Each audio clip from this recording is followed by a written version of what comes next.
યુએસના રાષ્ટ્રપતિ ડોનાલ્ડ ટ્રમ્પે ઘણી બધી વાર જે નિવેદનો આપતા હોય છે એની ચર્ચાઓ ખૂબ થાય એટલે ભારત પાકિસ્તાનના યુદ્ધ વિશે હજી પણ સતત નિવેદન આપી રહ્યા છે। એ ભારત અને રશિયાના જે રિલેશન છે તેલને લઈને પણ પોતાના નિવેદન આપી રહ્યા છે। ફરી એકવાર દિવાળીના સમયે ડોનાલ્ડ ટ્રમ્પે એક ધડાકો કર્યો છે। નમસ્કાર, આપની સાથે હું છું પાયલ।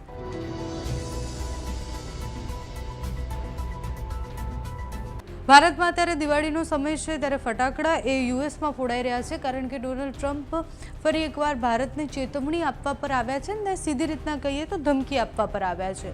ડોનાલ્ડ ટ્રમ્પે ધમકી આપતા એવું કહ્યું છે કે ભારત રશિયા પાસેથી તેલ ખરીદતું રહેશે તો પછી ટેરિફ વધારે ચૂકવવાની એમને ગણતરી રાખવી પડશે। પત્રકારો સાથે જ્યારે વાતચીત થઈ રહી હતી ત્યારે ટ્રમ્પે કહ્યું કે ભારતીય વડાપ્રધાન નરેન્દ્ર મોદીએ તેમને ખાતરી આપી છે કે ભારત રશિયા તેલ ખરીદશે નહીં, ભારત રશિયા પાસેથી તેલ ખરીદશે નહીં।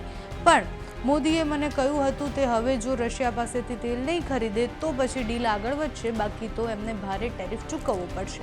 એટલે સીધી રીતના એવું કહી રહ્યા છે કે જો રશિયા પાસેથી ભારત સતત તેલ ખરીદતું રહ્યું તો પછી ડોનાલ્ડ ટ્રમ્પ વધુ ટેરિફ એમના પર લાગુ કરી દેશે।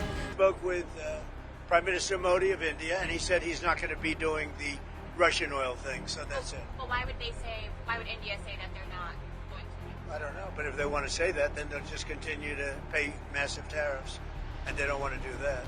I spoke with Prime Minister Modi of India, and he said he's not going to be doing the Russian oil thing, so that's it. Well, why would India say that they're not going to? I don't know, but if they want to say that, then they'll just continue to pay massive tariffs, and they don't want to do that.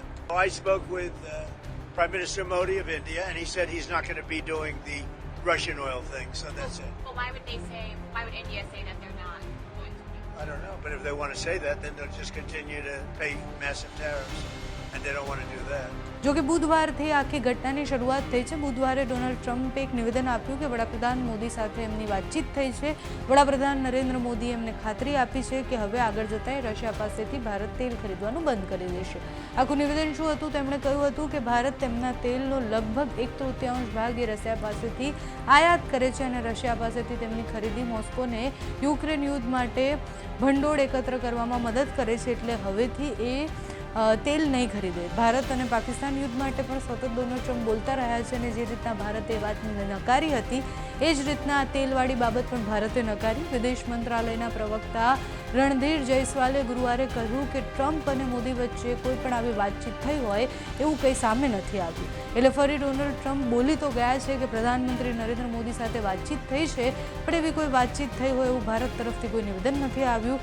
Donald Trump કેટલા સાચા કેટલા ખોટા એ પછીની વાત છે, પણ જો હજી ટેરિફ વધારે છે તો પછી ભારતની સ્થિતિ શું થવાની છે અને આ ચેતવણી પછી ડોનાલ્ડ ટ્રમ્પ શું કરે છે જોવાનું રહ્યું। તમારું આખા વિષય પર શું માનવું છે અમને કમેન્ટ્સમાં જણાવજો। અત્યારે આ વિડીયોમાં બસ આટલું। જો તમે અમને યુટ્યુબ પર જોઈ રહ્યા હોય તો સબસ્ક્રાઈબ કરજો, ફેસબુક પર જોઈ રહ્યા હોય તો ફોલો કરજો, અમારા વિડીયોને લાઈક અને શેર કરજો।